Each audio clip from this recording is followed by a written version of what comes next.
people to do? How many can think of an activity like that? Part of your business, part of your life. Great. Someone stand up and tell me what that activity is. By the way, stand up if you can remember also a time when you did the activity and you actually enjoyed it. It was an exception, but you actually enjoyed it. Who's had both those experiences? Something you hate to do, but then you had a time you can remember where you really enjoyed doing it. It was the same activity, but somehow it worked. Okay, how about right here? Yes, give her a hand. Do I have to tell you a BMI hand, ladies and gentlemen?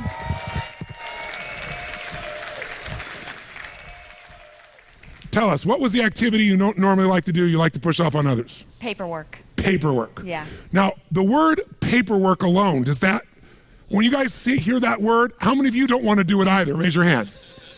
So just the way she's languaging, by the way, she's not telling you the outcome, she's telling you the activity. Think of it this way. If someone told you the process of having a child and all the processes you have to do to raise that child, and you were focused on what you had to do to raise the child versus the outcome, would you ever, or the purpose, would you ever do it, yes or no? If someone would have told you in advance all you would have to do in your business to make your business successful, and you were focused on all you had to do, the to-dos, versus the outcome of owning and growing your own business, would you ever have gotten into it, yes or no? So she's focused on the to-do, and she's languaged the to-do in a way that is incredibly moving. Okay, so paperwork. And so when you normally think about doing paperwork, how do you language that to yourself? What do you say to yourself? I hate doing it. It bogs me down. It doesn't add to my results, which is making sales. That's right. And notice, it doesn't add to my results, which is making sales. Great. So now, there was a time you actually enjoyed paperwork? Yes. Tell me about that time. When I was younger and I was just starting out in my career, and it gave me a way to process my day and order my thinking. So it gave me these chunks of accomplishments. Ah. And so when you talked about paperwork then, you didn't call it paperwork then, did you? No, I called it probably priorities. Yes. What did you call it? Priorities? What? Probably priorities. So what would your phrase be back then, do you think? When you're thinking about this, you'd say, I'm going to get to, or I'm going to do, or I'm what? going to prioritize my day. These are my projects. Ah, she called it prioritizing her projects. How many feel better about that than paper frickin' work? Now, if she just changed that language alone, I want you to think about right now. Do you have some paperwork waiting for you at home? Yes, of course. Of course. Yeah. So what is that paperwork really going to accomplish if you get it done? Well, in some ways it moves things forward. I mean, If you don't do it, what's going to happen? things aren't going to get scheduled. They're not going to make deadline. Clients are going to be unhappy. And what will that do to sales? That will drop them eventually. Or it'll make me run around trying to fix things. So is sales important to you? Absolutely.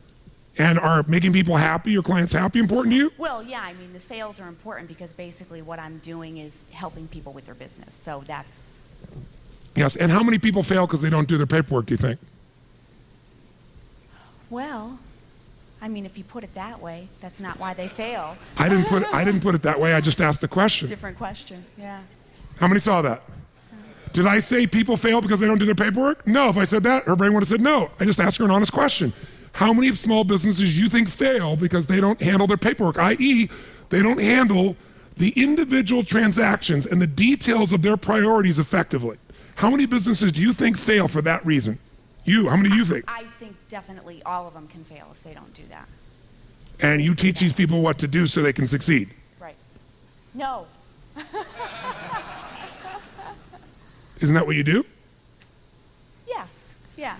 But wait a minute, no. When you're talking about paperwork. No, I don't talk about paperwork. I talk about results. Right. And part of the result of a sale is to capture it, deliver it in a form where it can be both followed through on, accounted for, details of. Otherwise, it's part of a chain of value. You can't just get someone to say yes and have them get the final value. Most people like to simplify to just the yes. But the real value is not getting someone to say yes. Salespeople think that way. The real value is delivering each step of value along the way that allows you to continue to get that value back to the customer and clients. If I said to you, what's more important, a molecule or an atom? The atom. Really? Well, the molecule. Okay, Which one's more important, the molecule or the cell? The cell or the organ or the body? Right. It's The body or the community or the ecology or the planet or the solar system or the universe. Which one's more important? To me, it's the little things that make up the big things. Hmm. I don't know if that's quote unquote the right answer, but it's the little things that make up the big things. So to me, that's more important. Is paperwork a little thing or a big thing? Well, it's a little thing, So that's the most But it- important thing is the little things? but it makes up a big thing, which in the end you could say would be important because it feeds the purpose. It feeds, look at her face, it feeds the purpose. Yeah. Paperwork purpose. Right. Oh my God. So let me ask you a question. It's an epiphany. How important is paperwork? How important is paperwork? It's very. 0 to 10, where would you put it? 10. Yeah. So maybe we need to call it something different than paperwork. What is it really? If you were to name it today, not just what you did in the past, what is it really? It's the steps to getting to the purpose. If I had to read It's also a promise that's Yeah. being kept. Right. Are you about keeping promises? Absolutely. Have you dropped out your promises because you didn't have your paperwork or priorities organized? Sure, or stressed Or out have other about it. people dropped it out because they didn't get the information needed in a timely fashion? And most businesses, you're telling me, probably fail because they drop out the little things? Absolutely. Because they think it's a little thing when really most people are majoring in minor things, and this is not a minor one, is it? But we start thinking it is, and the minute we give it a label that it's a minor thing that doesn't really matter, Yeah. then what happens is we no longer give it the focus, and we don't give it the focus, and then it bites us later on. The truth is, which one is more important? The molecule or the atom? The molecule or the cell or the organ or the body? Which one is more important? They're equally important. You take any one out of the chain of existence and the whole thing collapses. There is no little things and big things. There's just the things. There's the things that matter. Is this one of those? Yes. If you were going to coach your son or daughter or a child or a dear friend in a business, what would you tell them about paperwork? I would tell them that if it's important. Can you hear the change in her voice? How many hear the change in her voice? Is it changed? Is there a power in her voice right now, yes or no? An authority? Go ahead, tell me what you tell them. You tell them what? That paperwork is extremely important to the outcome. It's, part of the passion of the purpose, and that's really all you have in life. And I did have that conversation with my daughter. Give her a hand, ladies and gentlemen. Do you see how important it is, A, to be aware of your language? Language creates meaning, meaning creates emotion, emotion determines what you're going to do or not do. You can never again think about time management in terms of to-dos. You need to start with language. The questions you ask and then the words you use to answer it. That's why you got to craft your outcomes, craft your results, craft the purpose. Takes longer, but you'll do it. Not only that, you'll enjoy it. She says, I'm going to go home and crush that paperwork. That's the word I would use. She go back and she's going, I'm going to be, and what if she created a role for herself? I am the queen of paper prioritization. I am the Madonna I'm the master of whatever. She comes up with some playful thing, and it can be silly and stupid, but it'll change completely how she thinks about it and she feels about it, and she'll go straight doing it. How many follow this? By the way, how was she influenced to remember the truth? By me lecturing her? Telling her? No, everything was asking her. Now, in addition, if you want to follow through, remember, if you link more of your needs, there's 6 needs. If you link 1 need to it, you got an interest. 2, you got to drive. You link 3 needs to it, you're going to do it. Now, she was linking feeling insignificant to paperwork. Significance is one of the most important things in her life, right? She wants to significantly contribute. True? And it wasn't that significant to the contribution before, but all of a sudden, now she gets it is. It's part of the chain of life. It's part of the chain of keeping a promise. It's part of the chain of my integrity. It's part of my chain of being able to make a difference. And you know what? Everybody else is lousy at it, and I'm not anymore. Because how the hell can I help somebody else if I don't do it myself? And so now she sets a new standard. So now it's significant. And by the way, if you want to make it more fulfilling, she can also say, you know, I'm connected to it because it's connected to the what, she said? To the outcome. There's a purpose here. Now there's connection. Now, doing this helps me to contribute. Well, I'm starting to meet a lot of different needs: contribution, significance, connection, love. That's enough to get her to do it. Now, when she goes home, she can even develop a strategy to enjoy it. Like I interview people that do things that other people hate, find out how they do it. Somebody loves to clean their house. I say, great, well, let's look at these 6 human needs, because if you love it, it meets many of your needs, at least 3 or 4. On a 0 to 10, cleaning your house, how much certainty does it give you? And the lady says, 10. I say, why? She goes, because I know how to do it well, and I do it well every time. I have control of it. Before your emails, as a way for you to get a sense of accomplishment, knocking a few off, doing something that's meaningless, you used to, when you're stressed out, organize your desk. How many are old enough to remember that? Now, you don't even have a desk. Your desk is your laptop, right? So you knock off emails and things to feel a sense of accomplishment, which is you're just being active. You're doing activity. You're not accomplishing anything. Nothing significant. You're doing movement, trying to make it feel like achievement, because you feel uncertain about things, out of control. That's what you used to do with paperwork, so you could take it back. What else? I get variety, she says. Cleaning the house? She goes, yes, I have 5 children. You never know what you're going to find. 0 to 10, how much significance? 100. Why? She goes, when I'm walking around the house, she goes, I play tapes like yours. I do significant, important things. I have time to think through my life as I'm doing these things while I'm accomplishing something. Plus, she goes, most people have a dirty house, and mine isn't dirty. People come over, it's spotless. I feel proud. What else? Connection and love from cleaning the house? She goes, yes, because while I'm cleaning, I pray for my children. I'm ironing, I'm praying for them. 10. Growth from cleaning the house? Yes, because I'm listening to tapes, I'm thinking of the future, I'm creating my life. Contribution? Yes, to my kids, to my family, to myself. She meets all her needs. That's why she loves cleaning house. Somebody else uses language like, I'm not cleaning that frickin' stuff. It's a waste of my frickin' time. So it all depends on what needs you related to. How many follow? Change your words, change your perception, change your procedure. Some people say, I love paying bills. I'm going, you love paying bills? Yes, there's so many of them. And they're always changing. Really, variety. What else? She goes, well, I go, but I pay the bills in different rooms of the house. And I play different music in each room. And then she says it feels significant, and she feels connected, because she says, when I sign the checks, I think of the person and I send them love. And I think, as I want them to prosper. And then she goes, I know that comes back to me. It's just what you focus on. What you focus on is first controlled by the words you use. And that's controlled first by the questions you ask, whether you're aware of it or not. How many get the power of this principle, the power of language? Raise your hand, say I. Let's put back on the stage then. Here's a couple other principles again. I won't walk you through them all in detail, but I'll give you a little step at a time here. So first principle is language, the power of language, which I think of as the principle of passion. The second power is the power of results focus. I'm not gonna take any time on this because you got it now, don't you? You focus on the result. It's like taking the power of your mind and body and brain and putting it into laser power instead of having it scattered. You're no longer scattered on activities. Third principle, really, of RPM, it's the power of purpose. No more time on this one, you got it. Does the why change the how, yes or no? Does it change the quality of how you go about it when you're doing it for a different reason, yes or no? I'll give you my core belief in life.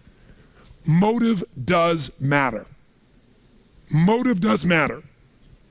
If you want to know my pain in life, my ultimate pain is people think of me as a motivator. I hate that term, Mr. Motivator. You know, people go, I don't need any motivation. I say, well, that's good because that's not what I do, right? And they'll have a nice big belly. They go, I don't need any motivation. I'll go, that's obvious. You're highly motivated to eat, right? I'm the why guy. I want to know why you say you want to lose weight, but you keep eating. Because what motivation is your motive for action. I'm very interested in what your motive is. You should understand your motive, your why, your purpose. That's where all the power of life is. And I believe motive does matter. If your motive in your business is just to make money, you can make it because you're focused on it. But I believe life moves to support whatever supports more of life. And I think a reason why HomeX or a Zappos grows the way they do is because they have a higher purpose as well. And that higher purpose is to serve something more than themselves. See, if I'm just trying to meet my needs, I'm going to get a certain level of insight.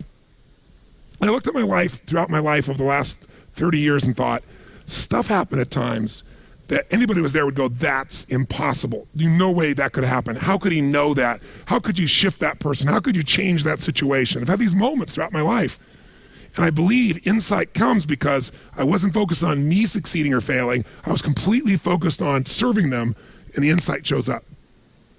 You're trying to take care of your family, you're going to get a different level of insight than just yourself. Trying to take care of your company, even bigger insight. Trying to take care of your community, trying to take care of the world, humanity, without being ego, not saying it. If that's really your intention affects the quality of what you're exposed to, of the insight, of what comes through you.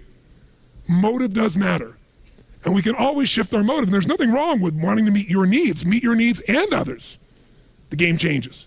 And by the way, if you do this in your planning, i.e. creating, the game changes. Okay? You make it a ritual. RPM is a ritual of questions. You got to get it in your body as a sequence. When you get it in your body as a sequence and you lock it in and you condition it, it'll just happen. It'll happen like, what do I need to do? Used to happen inside of you. Next principle, number 4. It's the power of mapping. That means that once I know the result I'm after, once I know why I'm doing it, I got the right language, I need to come up with a map. You know what's interesting about a map? It doesn't always work. How many of you ever used before, in the old days, before they had Google Maps, there was a company called MapQuest? Whoever made the fatal mistake of using this crappy product? And what happened if you use MapQuest? What usually happened? You ended up getting a place worse than if you would have guessed. Because their map had nothing to do with the reality of the territory. Well, the more you do something, the more you're able to come up. The first time you do a map, you might be a little off. But if you do a map again and again and again, pretty soon you start learning the pathways to get to a result quicker, don't you? When you start making these maps, these action items, you're going to start to find certain ones get you further than others. And pretty soon, what took a long time, you're going to know the shortcuts. Oh, I know how to get from here to there quicker. I know the map. That's what used to be your to-do list. Now it's going to be a map to an outcome that's being fueled by your purpose. Okay? And then very quickly, as a principle, number 5, the power of chunking. So you've been in this seminar this week, and you got all this information. And I've attempted to get you to at least capture it in one place in the form of principles and actions. That alone chunks it a bit. That means you could turn that part of your book, kind of review the principles, right? You know, you can read the whole book, look at the principles, and you can look at your action items and say, okay, what does this relate to? You could just make it a to-do list of all these things you're going to do and figure out when you're going to do them. Or you could take all those to-dos. You could say, okay, these all relate to marketing. These are all the actions related to the outcome of making sales better.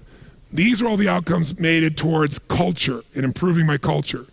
And you could take this random list of to-dos and maybe fit them in 6 drawers, 6 categories. See, years ago, I started to do chunking. I started to realize I could get out of stress very quickly if I just learned to chunk things.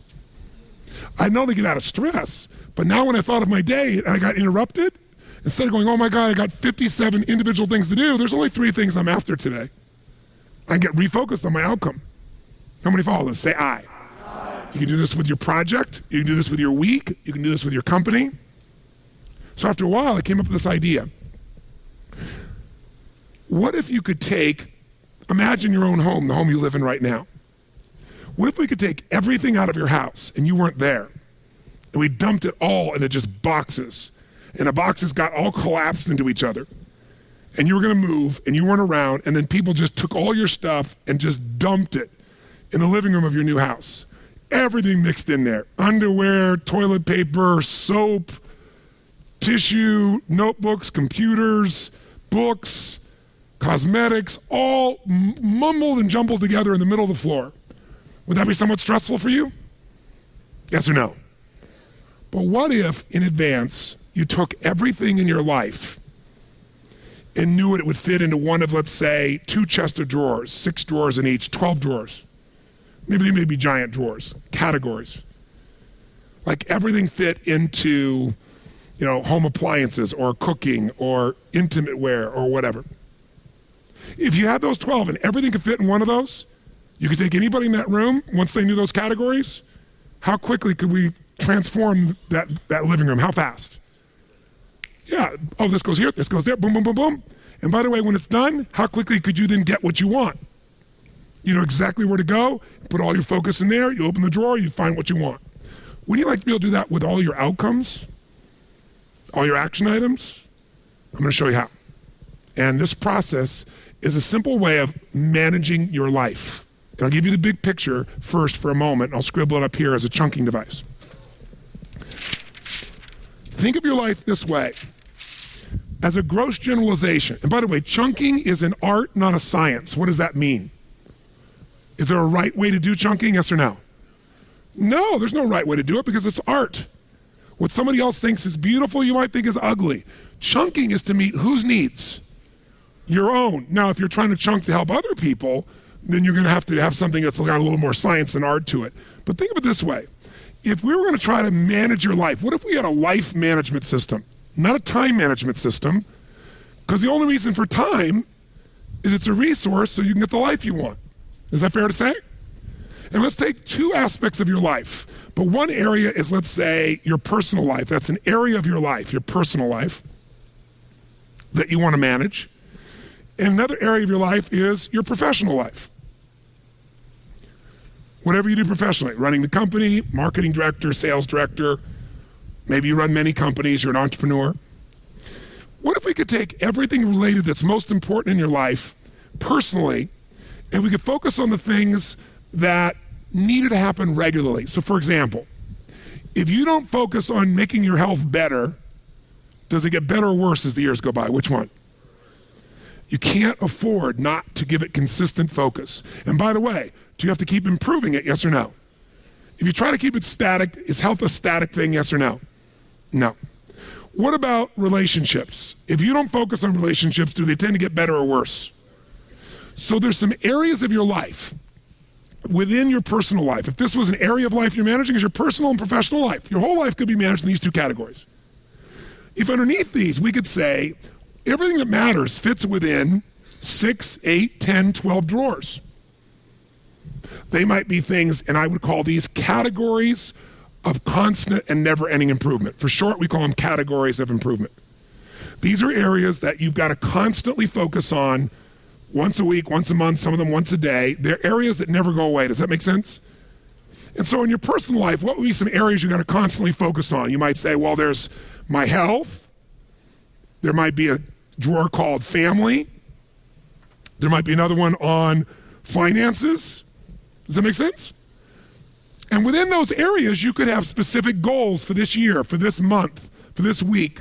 You might have certain musts that had to go in there. But you could put everything in there and you could look at it once a week or once a month to make sure you're on target.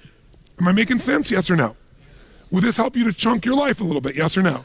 Because if your whole personal life could fit into 5, 6, 7, 8, 10, 12 max of these, you could chunk it and you could keep track that I'm still making progress. Because most people make progress on what they focus on. So they focus on their business and their body deteriorates. Who can relate to this one? Raise your hand. Or they focus on their body and their relationships deteriorate. You're so damn into yourself you're never even here. Or they focus on their kids and their intimate relationship breaks down. But if you had a way to keep on target, you could still put more focus on some things than others, but you kept it balanced, your life would work better. What are some areas, categories within your business that you have to constantly focus on and improve? Someone tell me. What are some categories that never go away? Tell me. Marketing. That would be a drawer. What's another one? Sales. What's another one? Accounting, finances, cost controls. What's another one? Culture. Empowered employees. Do you think you could take everything in your business and maybe put it in a maximum of 12 drawers? And then whenever you had a meeting, you could say, what are our outcomes? Instead of this long list, you go, what are our outcomes around empowering our employees? What are the outcomes for this year, for this quarter, for this month, for this meeting related to sales? What are our outcomes for this meeting? To marketing. And guess what? Then you don't have this situation where you're doing great one part of the business, the other part bites you. See, if she doesn't do the paperwork, i.e. the finances, the production, whatever, and she focuses only on sales, we can guarantee her failure. It's only a matter of time. And it's not because she doesn't care, it's because she doesn't have a system of chunking her life. She gets overwhelmed because she thinks of sales as all these things. More likely, she makes paperwork all these things. I talk to people all the time. Somebody who doesn't work out regularly, doesn't exercise regularly, I'll say, how important do you think work out? Oh, yeah. And you'll finally get them where they say, I'm going to work out. But I'll say, why haven't you worked out up until now? I know you're committed now, but up until now, I want, not excuses, I'm not making you wrong. Just tell me, when you think about working out, tell me how you think about it. And listen, here's what they'll say to me. Well, God, it's so much work. Really? Well, tell me what do you got to do to work out? I said, well, me right now, I don't even have any running shoes. I don't have any gear. I don't have any clothes. I'd have to go buy the stuff. I'd have to drive to the sporting goods store and, then I have to go in there and try stuff on. And, I don't feel very good about my size now anyway. It'd be uncomfortable. And then, after I pick what's working, I don't really know what I should be wearing. I don't know if I'm going to run or I'm going to work out or lift weights.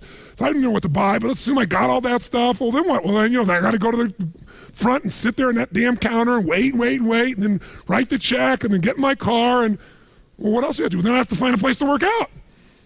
Okay, well, what does that mean? Well, I'd have to, go on the web and search for, clubs nearby, and then, then I have to drive to each of those individual clubs, and I'd have to go in and, kind of go through the tour they give you, and then sit through somebody trying to pitch me on buying 500 years of subscription to go there, and I don't like to be sold, and, well, let's say you bought one. Well, then they take a picture of you, and you look ugly, it looks worse than your driver's license, and then each time I go there, I have to go there, I have to drive there, I have to find a place to park, and then, I got to go in and show them my badge, and then I got to go find the locker, and then I got to hang my stuff up, and then it's going to drop, and, I put on my stuff, and I got to go wait for the first machine. It's probably sweaty, so I have to probably wipe it off, and then I go to one machine, another machine, then I got to come back, and now I got to take off my sweaty clothes, and now I got to go take a shower and see parts of people's bodies I don't really want to see.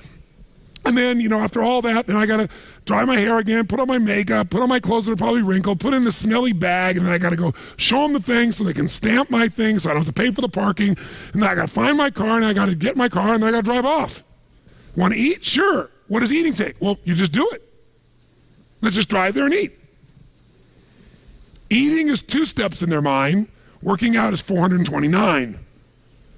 The way you chunk things is what makes you like them or dislike them. See, when I first wanted to drive that stick shift car, it was a lot of chunks. I gotta watch the road, drive this, do this, push this in and out too, and watch the rearview mirror? No way. But now, you watch the road, you drive the car, you do all that's one chunk. It's in your body. How many follow what I'm talking about here? Say aye.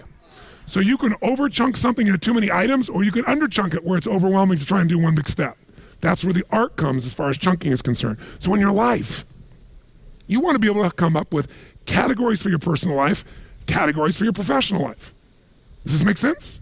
So let's try something. Let's give you a quick little example. What I want you to do is, if you take a look here, I want you to, the middle of this circle is 0, and the outside edge is 10. 10 means where you want it to be. Whatever 10 is for you, it's different for everyone.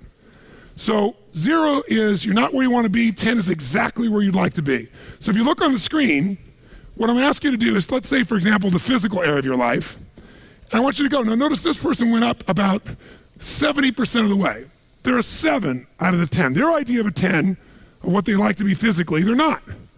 They're not a 0. They're about 70, and they draw a straight line across. Then we look at emotion and meaning. And we say, where do you live emotionally? How much joy, excitement, happiness, passion, aliveness compared to what you want? How much meaning? And this person went 0 to 10, they went, I'm about a 3. I'm about 30% there, or 2.5%, 25% there. Where are you compared to where you want to be? It's not somebody else's judgment. In your relationship, 0 to 100% of where you want to be would be 10. By the way, if you don't have a relationship, it would be 0. Just in case you need coaching on this. Okay? And then if we go time, where are you in the mastery of your time? Where time serves you versus you serve time. And this person says, I'm about 7 out of 10 that. How about your career? How's that going, 0 to 10? This person goes, I'm an 8 on that. Draw a straight line across. Where are your finances? I'm doing damn good there. I'm at a 9 on my finances. And then where are you in your sense of celebration of life? Life is a celebration. You feel a great sense of contribution. They say, no, I'm pretty stressed. I'd have to say, honestly, I'm at about a 3 there or 2 there. Do yours real fast. Just draw a straight line across where you are. Center is 0, out is 10. 0 is not at all, 10 is exactly where you want to be. Just real fast. You got 30 seconds.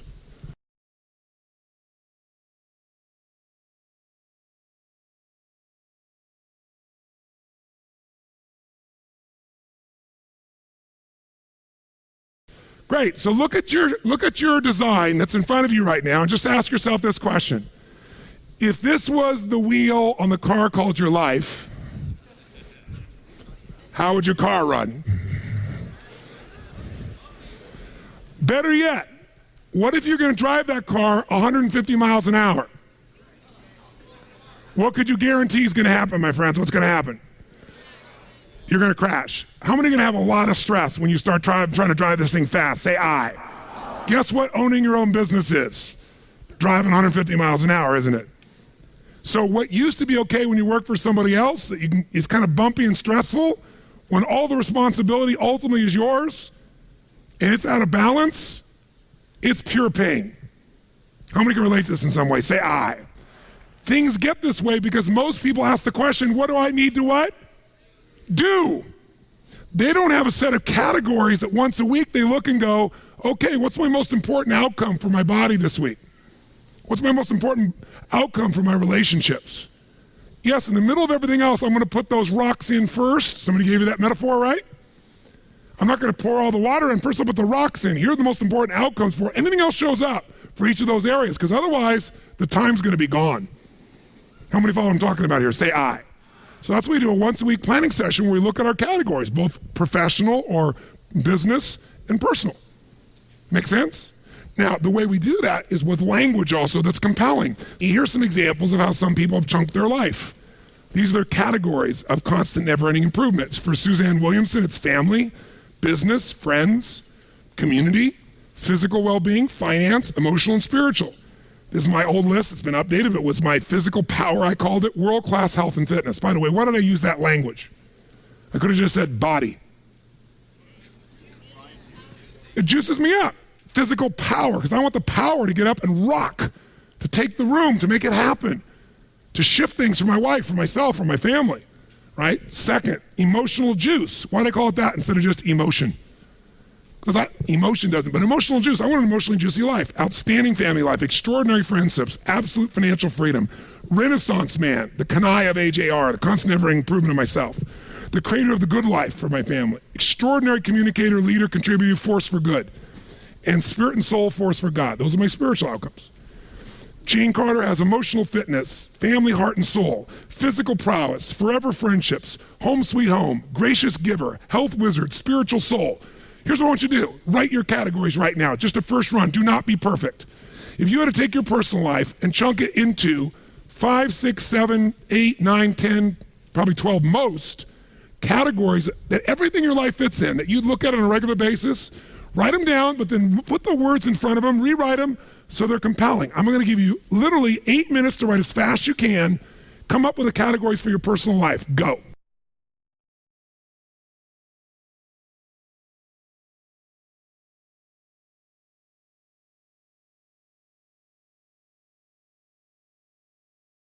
How many think it would be valuable once a week or at least once every 10 days, 3 times a month, sit down and lay out a plan for that week or 10 days where you put the big rocks in first, looking at these categories, making sure you didn't miss the stuff that matters most to you. How many would agree with this? Say I. Would you have to write down every action item, yes or no? What would you write? Your most important outcomes and why. Make sense? Now, so quickly, let's take it a step further. Let's look at the next category of professional, and I'll give you another wheel of professional just as an example. This isn't the wheel, because it's different for everybody. And let's put up on the screen, and this is just a sample. This is not the business, this would be you. So this person says they run a department for a company. So one category, they're measuring, am I empowering my teammates, my personal team and our teammates in the company as a whole? They have some outcomes around creating extraordinary identity and relationships. Are we creating the relationships we need with customers? This person runs the sales department. Am I delivering my core must results? This person wants to measure that regularly. They say, all my life is really about empowering my team, making sure we have extraordinary relationships, making sure the core musts I promise I deliver. I gotta keep focused on that every week, every month. Certain amount of strategic planning, which gets set aside because I'm usually so busy in the to-dos. Certain amount of cost management I gotta do, because if I don't do the paperwork, the whole thing falls apart. And I gotta keep making my skills stronger. I can't just keep doing what I'm doing. I gotta take some time to make my skills better so that I'm sharpening the saw, so to speak. So I'm not hacking at the tree with something that's bad. I gotta take it up to the next level. How many follow in a sense of this? Now that person would measure those, but here's some examples of that.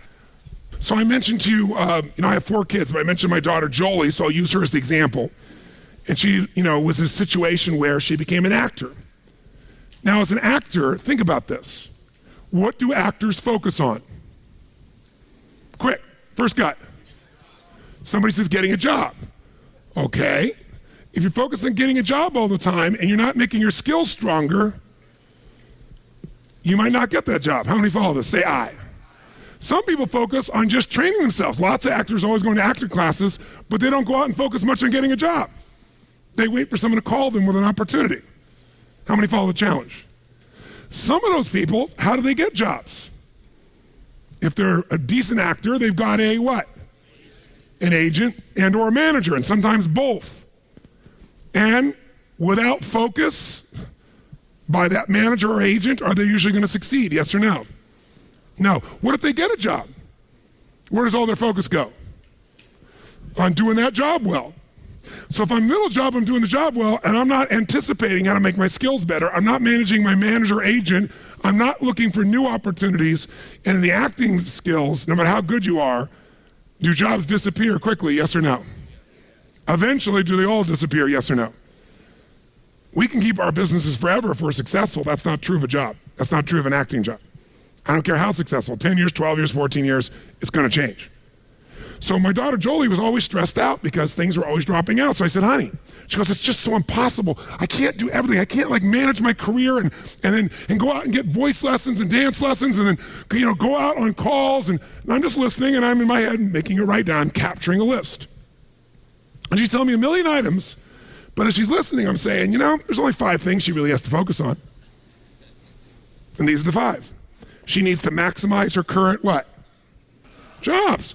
She wants to make sure the job she's on, she's doing the maximum job she can. That's got to be a daily focus. But she can't use that as an excuse not to also make sure she's working to obtain what?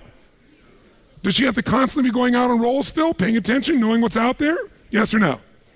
If she drops that out, she might do well here and then she'll be without work forever. That's typically what happens. Some people win the Academy Award and they don't work for 3 or 4 years because they don't have a part of their focus. They're focused on the Academy Award, the victory, the celebration. How many times have you seen that happen? And then third, she's got to focus on the management of Jolie Inc. I said, that's what it is. You're a company. You got to manage your managers and your agents. Every week, she's saying, what do I need to do to make myself better at the current job? What do I need to do to make sure I'm keeping my focus on getting new jobs and networking, doing what's necessary? What do I got to do to keep on top of my managers and agents? They're not going to just do it without my focus. What else does she have to focus on? Expanding her current acting skills so she gets better. She can't use that as an excuse and then, when I have more time, I'll work on getting better. No. Even if it's once every 10 days, she's not working 7 days a week on a show. She can do an acting class. She can find the best coach. She can be going for a class once a week on her throat or voice, whatever. Right? And then, of course, the last one is being a networker extraordinaire, expanding her identity. Guess what? Everything she can think about doing as an actress is in those 5 categories. And so if every week she's looking at that and thinking, what's the most important? Come on, guys, nice and loud. Most important in that area or outcomes in that area? Is she going to stay on target? Is her career going to be, by the way, what happens if we take that wheel and we take whatever's strongest on your wheel? I'll show you what I mean. This should really be interesting, me doing this visually. If we take your wheel of life, your wheel of your career, and you got one thing like this and another thing way out here and something else like this and something else like this and something else like this, and this is your shape of your life, we all know what's going to happen. It's going to be stressful. But when we find the strongest area, let's say it was your finances or your career or whatever, and we find that outside edge and we use that as the target for the base of where you are right now. And now we say, what's it going to take to close the gap between here and here with my body? What's it going to take to close the gap from here to here in my training? Because guess what happens? Once we get here and it's all rounded, even if it's not 100%, who knows what's going to happen? How much smoother is your life going to be? And by when it's smoother, can you go faster? Easier or harder to go faster when it's smooth? This is the power of RPM and having categories of constant, never-ending improvement in both your personal and professional life. Because by the way, sometimes you're doing really well in all the categories in your business, and then you have a divorce, which kind of interrupts it just a smidge. Who knows what I'm talking about here, right? Or not a divorce, you got a problem in your family. Somebody's not feeling loved, not feeling appreciated, whatever the case may be. This is the goal of what we're trying to do here. So you can create categories within your professional life, but the one I want to get for you is let's do one together that I think will be helpful for you to chunk all we've done this week. Let's look at a business. Let's look at some categories that you're pretty familiar with. And the reason you're familiar with them is this whole course has been focused on them. What's one area of business, if we go starting at, kind of 1 o'clock, that you've got to constantly focus on, my friends? What's an area? Mastering what? Come on, nice and loud. What's another area? Next. What's another area? Yeah, how important is time? And notice we said time and what management? That's what this is. This is the part of the training on results. Results management. What else? Cost management. What else? Innovation and constant ever improvement of products and services. What else? The legal systems, technical systems. What else? Culture. What else? Now, they could come up with their categories, but you could probably fit 99% of your business in those 8 categories, couldn't you? By the way, you could fit almost everything we've taught you and every action item you have within one of those categories. So instead of this big-ass list you have at the back of your book, maybe it's time to chunk it so it's not so overwhelming. And by the way, once you chunked it, some of it you could hand to somebody else and go, these are your outcomes. Help me clarify them. Here's why they're important. Go figure out how to do it. And by the way, when people know the outcome who are competent and they know why, do you need to tell them how? No. In fact, they may come up with a better how than you would. How many follow this process? Say I. So here's what I want you to do. Let's do with where you are right now.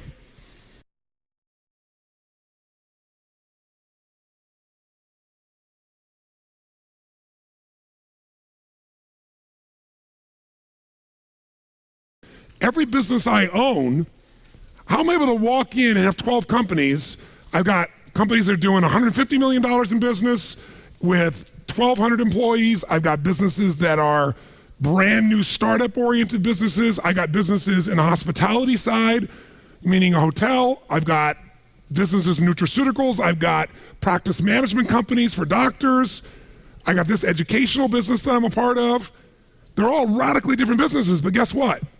When someone's going to talk to me about it, I can take everything they're saying and put it in one of these 12 drawers. So every business has it. So here's Namali. Namali is my resort in Fiji. It's the #1 resort and spa in the country. 525 acres, 3 miles of ocean frontage. And I got everybody from, you name it, Anthony Hopkins, Quincy Jones, you name the celebrity artist, musician. We're the top place in the country to go, right? Built the thing from scratch. How do we make it better and better and better and win all the awards? Because we've got categories of constant, never-ending improvement, and we're focusing on how to improve it always, the X factor in each category. So what do we got? Effective business and financial plans so we can run the company effectively. Securing all of our event revenue, because in the travel business, there's a certain way you have to secure the revenue. Managing and mastering our what? Maximizing and improving our what? Marketing and sales systems. What else do we want to do? What's our language for this? Keep customer promise and create what? And mobilize them. The reason we got all these titles and all these awards is because customers come out of their minds. It's the greatest vacation in their life. When I told Chet about it, Chet's been all over the world, and Chet's, been to some very nice places, and we're good friends, but he was like, yeah, Tony, yeah. And then he emails me and calls me, this is the most incredible experience. And he's crying at the end. I've never cried leaving a hotel before. Like, I didn't want to leave. Because it's an emotional bond, it's an experience. It's not just the beauty of the place, it's the people. So there's a very different experience for people here, right? What else? We got to keep re-engineering, strengthening, improving all our what? Technical communication, customer databases. We have to have world-class organization of what kind of employees? And who else? That's right. We constantly got to improve and present the finest what? Now, most of the rest of these might fit in your business. Unless you're in the restaurant business, you probably don't have food on the list, but we have to because it's part of our business. You got to think, what's the most important thing? You got to constantly improve, so nothing's left out. We got to maximize and improve our current community impact because I believe, we must impact the community. So we have 2 villages on either side of our resort, and we employ about 200 people. We're the biggest employer in the area, and we send all the kids to school as my gift. I've been doing it for 22 years. So guess what? When all hell's breaking loose, thank you. Thank you very much. I appreciate the acknowledgement, but I'm saying it to you because when all hell breaks loose, guess what? Our people, the community there supports us completely, right? We didn't do it for that reason, but there have been a couple times there was a coup in that country. It happened many years ago. When the coup happened, some people are coming, they're going to say, I'm going to ramshack this resort, and guess who was standing out there? The entire village standing in front of the resort saying, you're not touching Tony's property. I was like, okay, that's pretty cool. But what you give and you give and you give, it comes back. In identity, I've been through the births and the deaths and the upsides and the downsides, and we're there together. But it's because it's a focus for me. By the way, with all of my life, could you get off track and miss some of these, yes or no? This is the ultimate checklist. Notice it's not what to do, it's the category, what must always be improved, and now you think of what the outcomes are. And you measure them, annually, quarterly, etc. And then finally, create effective plans for capital improvements because a resort's got to constantly be improved, right, physically. So there are several examples here and you can look at later. Here's what I want you to do, real fast. You can use the 8 we just wrote down in the wheel, or you can create something else, but I'm going to literally give you, I want you to do this quick, what are the 6, 8, 10, 12 categories that cover your whole business? Make your business categories of constant improvement your first run at it. We won't have enough time to finish it, but I want you to get a good run at it. Ready? Go.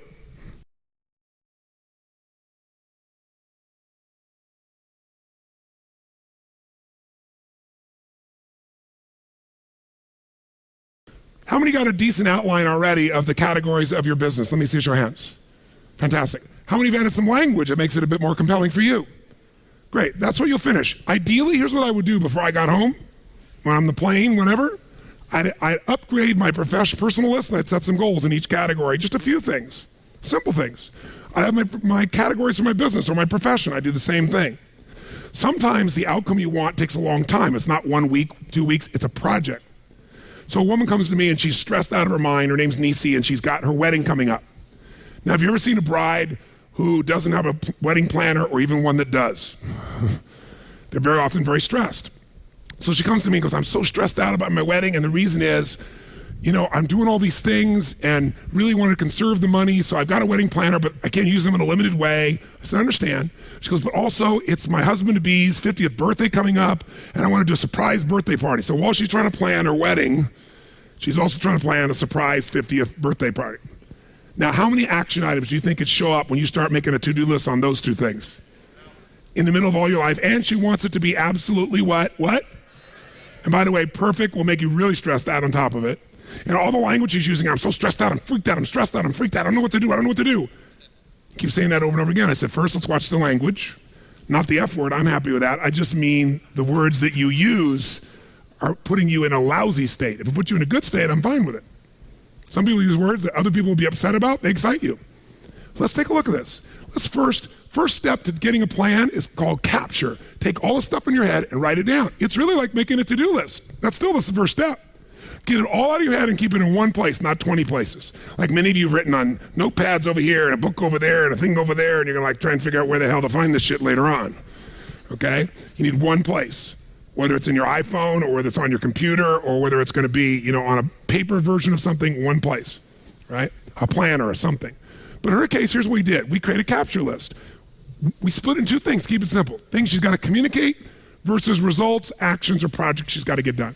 And so this is what we came up with real quick. She's got to call KP to put out signs. She's got to call and confirm a band. This is what she starts telling me. I start writing it down. I need to take care of the parking situation. I got to rent 2 vans. I got to have a Friday breakfast. I gotta have a Saturday breakfast. I gotta have a Saturday lunch for everybody. I gotta order the direction signs. I gotta order the meat trays and pick up at Sam's. I gotta pick up the donuts on Friday and Saturday. Oh my God, I got the plates and the silverware and the cake tables I also gotta get. Oh, I gotta get the caterer for Saturday and Sunday. Oh my God, I gotta call and get an MC for Gary's party on Friday night. Oh yeah, and I gotta order the mic and the podium for the party in the hotel. How many are starting to feel stressed already for her? And by the way, it kept on going and going and going. And so by the time you're done with your capture list, it'll be like taking this 5 days and turn to the back of your book and reading that long list. You go, no, I hate Tony Robbins. I hate Chet, I hate them all. So much here. I'm going home to all this other work. Unless you chunk it, right? Unless you're clear. So what we did is begin to chunk it. And when you have a project, it's not just this week, something that's long lasting. You got to come up with an ultimate what? What's your ultimate what? Come on, guys, your ultimate what? That's right. What's the ultimate outcome? What's the ultimate result? And so we came up with it with her. We said, what are you really after? Stop telling me all the things you got to do for your wedding. Tell me what you want. We get so caught up in the doing, we forget what we want. Same thing with your business. So caught up in the doing your business, forget what you got in business for. So she says, well, we finally I want to create the wedding of a lifetime that's an incredible experience for Gary and for me and totally fun for all of our guests. That's different than I got to put on a wedding and a party perfectly. What do I want to do? Create a wedding of the lifetime that's an incredible experience for Gary and me and fun for our guests. Why? Second question, why? She says, it'll be a remarkable beginning for an awesome marriage. I want to express my love to Gary in ways he'll never forget in both the wedding and in the party. I want my family and friends to have so much fun. Now she remembers why she's picking up those signs or getting someone else to. Now we say, let's not write all the to-dos. This is a big project. Tell me just the key results, the big results that have to happen for you to have the most incredible wedding possible. She said, well, I've got to handle enough events in advance that I'm assured the weekend will be a success, and that'll make me relax during the wedding and even coming up to it. If I can handle enough of the most important events in advance. What else? I got to have a pleasurable Friday and Saturday evening enjoying my guests while the details are being taken care of by other people. She got that. Now that she knew her outcome, she knew how to get there. What else? I need to set up a fun day of shopping with Kim and Kay, her best friends, so we can spend time with them while we're shopping for the wedding things. So instead of feeling I'm stressed and not spending time with my girlfriends during the wedding because I have so much, let's have them take shopping with me. Let's do it together. And what else? I need to create a fabulous surprise 50th birthday party for Gary on Friday night during the rehearsal.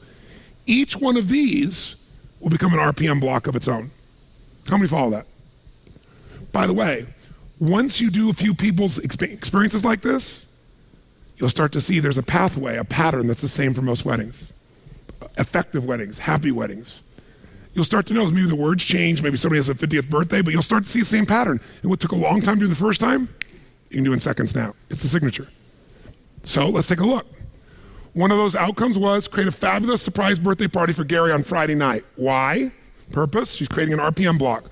Why am I doing it? To honor and delight Gary, to have fun, to create a magic moment, to share my love with him at the deepest level. Okay, what's it gonna take for me to create a fabulous surprise birthday party for Gary on Friday night? Well, I gotta pick up the signs, I gotta order the cake, I gotta pick up the cake, I gotta get an MC, I gotta get an accurate count on the guests, I gotta confirm the count to the hotel, I gotta get a microphone, I gotta get good stuff hanging on the signs. She'll then go to the next part of the project. But this RPM block is done. Guess what's cool? She can go back through that list and go, who can I leverage this to? Or how many of these things can be done simultaneously? And guess what she ended up doing? She got 3 friends. One did all the signs, one did the food, one did all the things related because she was more technically driven on stuff, and the 3 of them had a blast together getting it done. They put on the party perfectly. That sets up Friday night perfectly. By the way, how much does she breathe? And how much time does it take? All this sounds like a lot, but she estimated how much time will it take beside each one? And she goes, that's actually only 10 minutes. It looks like so much, but when you add up the total time, it's 3 hours. And I got 3 weeks. How many follow what happens here? In our head, we make it so much what? Bigger. And by the way, time will fill, activity will fill whatever time you give it. So when she locked it down, it's like, okay, that's handled. What's the next block? And all of a sudden, guess what her wedding became? 6 RPM blocks, 6 outcomes, 3 friends helping her. Everything went perfect. She was out of her mind. And most importantly, she felt totally in control of her life the whole time. That's a project. Now, you might leave here and do a project called your RPM for, let's say, one section, marketing. One section, sales. So you say, what's my marketing outcome? You be very specific about the outcome. Why are we going to do this? And then, what are the action items?